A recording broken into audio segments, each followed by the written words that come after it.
Sa aking mahal na mga kababayan, nais kong ibahagi ang ibang magagandang balita. In the second quarter of the year, our economy grew by 6.3% compared to the previous year, one of the highest in ASEAN.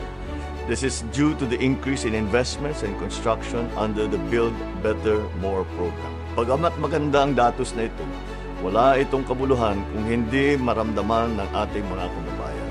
Kaya't patuloy ang ating pagbibigay ng sapat at kalidad na trabaho. This June, the unemployment rate dropped to 3.1%, one of the lowest on record for the last 2 decades.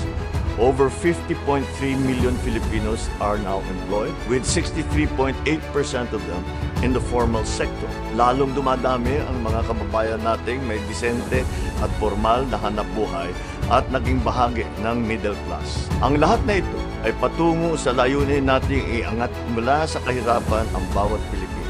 At abot kamay na natin ito. The poverty rate also dropped to 15.5%, which means we have lifted 2.5 million Filipinos out of poverty, and only 10.9% of Filipino families remain poor. Our goal is to further reduce this rate to 9% by 2028 and improve the lives of 8 million Filipinos. Inuulit ko, baliwala lahat ng ating ginagawa kung walang pagbabago sa buhay ng mga Pilipino.